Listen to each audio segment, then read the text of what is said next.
Hi Arrows, I'm Kashawn and you are watching The Book Archer.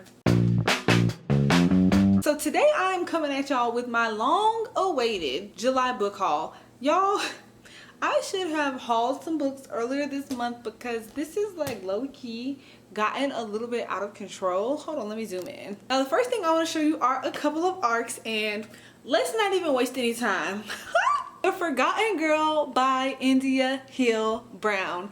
If you have already seen my video that I posted way back at the beginning of the year about my anticipated releases for the year 2019, this one was at the top of the list. It's my best friend's debut novel. For those who don't know, this is a middle grade ghost story. They follow two best friends where I think they see this ghost and they go on to discover like, why is this ghost keep popping up? Who is she? And all I know is it has something to do with the segregated graves, because back in the day they used to segregate graves. So they're trying to uncover some sinister mystery that's going on with this ghost and trying to figure out why she keeps popping up. I am excited to go into this one knowing as little as I do, and I don't even need to know anything. All I need to know is that my best friend wrote it. I'm gonna go ahead and say it's 5 stars.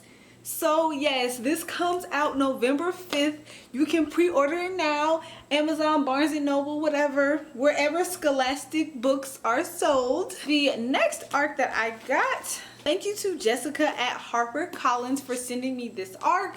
This is Get a Life Chloe Brown by Talia Hibbert. This one is about a 20-something-year-old who is basically trying to go through a life change. So this main character has a near-death experience, and after that she kind of decides like, you know what? Life is too short. I'm about to do all of this stuff, and she moves out of her family's mansion, but she comes up with this list of things that she wants to do, and some of the things on the list include enjoy a drunken night out, travel the world with nothing but a hand luggage, and like a bunch of different stuff. She has a whole list. She enlists her next door neighbor, who is this snazzy gentleman right here. She enlists him to help her with all of the stuff that she's wanting to do, and as you can tell from the cover, it looks like, you know, some type of romance or whatever ensues. I see a cat hanging out in the back, so it's just like, I don't know, I was getting all the vibes from this book. So the next book that I picked up is Wilder Girls by Rory. This is a brand new release, and the moment I heard about this, it caught my eye because number one, like I don't know if I told y'all, but I'm really into like mystery type of novels right now. This one is like a genre blend. It's kind of like a post-apocalyptic mystery set at a boarding school. Basically, she attends this school on an island. The school has been quarantined because some mysterious disease showed up there. All of the adults have died from this disease. Outside sources were saying, y'all just sit tight, help is on the way, but do not leave this island. Whatever they have is very contagious. Something happens with the character's best friend that forces the main character to decide that she is going to venture out after however many months of being quarantined. And of course, it's one of those things where like things aren't what they seem, but I also think that it's like features like her journey when she ventures out. So I mean, there's no telling what this book is gonna be. Also, I really like this cover. I think this is really dope. Okay, so the next book that I have, this one is actually a non-fiction. I have a few of those in here. Y'all know I like to mix it up. And this one is Blink by Malcolm Gladwell. I've read another book by Malcolm Gladwell called The Tipping Point, and it really blew my mind. Like, that book was so good. I think it's all about decision making. I just always enjoy his work. This sounded interesting enough, so I decided to pick it up. It was only $2, but yes. Then the next book I got is one that you have probably seen on BookTube 150,000,000 times, and you're about to see it again, and that is With the Fire on High by Elizabeth Acevedo. This is the author of The Poet X. You guys know I read and really enjoyed The Poet X last year. I will leave a link down to that wrap-up video where I talked about it below, but I think I gave The Poet X 4 stars. It was either 4 stars or 4.25. I know it was at least 4 stars. I really enjoyed her writing style in that. Follows Imani, who is a teen mother. Now, this is not like a teen pregnancy story. Where the story begins, Imani has already had her daughter for a few years, but she is now a senior in college. So she is basically trying to navigate her senior year and really think about what are the next steps that she's going to take in her life. But of course, she has to consider the life of her daughter and the life and her family dynamics as well before she makes any decisions.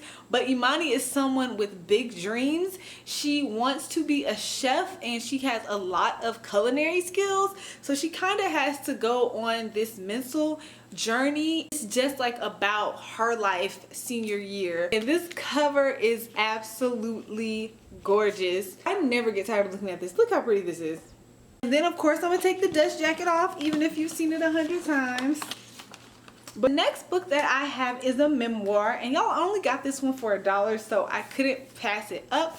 And that is the memoir by Angie Martinez, My Voice. I was really interested in reading this one because I read Black Privilege by Charlemagne the God, and I loved it so much. He's a huge radio personality in New York City. Angie Martinez is also a huge radio personality in New York City. So when I saw her memoir, I figured that it would probably interest me as well. And not only that, but J. Cole does the foreword. So I would be very interested to hear Angie Martinez's story. So I can't wait to get to this memoir. If y'all have any good memoir suggestions or autobiographies, whatever, y'all leave them in the comment section below. The next book that I picked up, following a little bit of a theme that y'all are seeing, is There's Someone Outside Your House by Stephanie Perkins.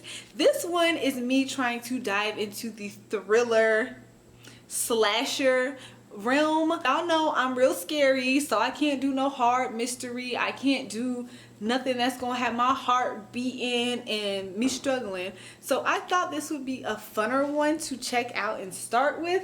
I heard that it's kind of similar to the Scream movie genre, and I read Stephanie Perkins' companion trilogy, Anna and the French Kiss, so I already know that I like her writing.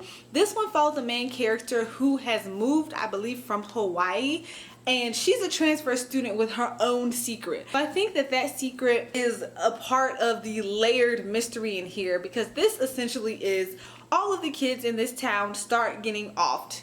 And they don't know who's doing it. Someone is going around killing all the kids in this town or at this high school, and they're trying to figure out who's doing it, what's going on. And that's pretty much the story. Maybe I'll save this one for October because I do want to have some good reads for October, but we'll see. The next book that I picked up is The Field Guide to the North American Teenager. I read the flap about the story, and it follows a Black French Canadian main character who is moving to Austin, Texas. So I just found that to be so intriguing already. And not only that, but when I read the author flap, he was born in Haiti and raised in Montreal, Canada.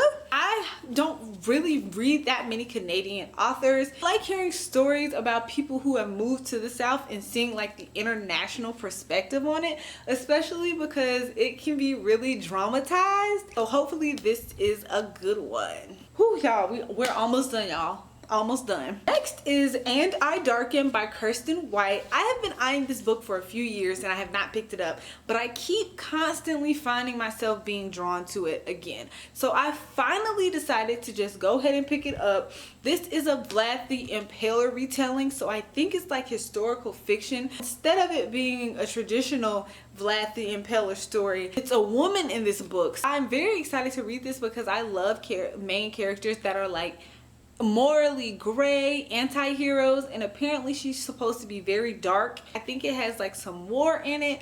I don't know if it has any fantastical elements, I'm not sure, but this is the first book in a trilogy, so if I like this one, I'm going to pick up the rest of them. The next two are also non-fiction books. This one is a oldie but goodie, and it's Think and Grow Rich. This is one of the most popular finance books there is. I had not ever read Think and Grow Rich, so I decided that I just wanted to pick this one up just so I can take it back to the basics, make sure I know everything I need to know about my coins, my dollars, my cents, and my bills. Okay, next one is Invisibles, The Power of Anonymous Work.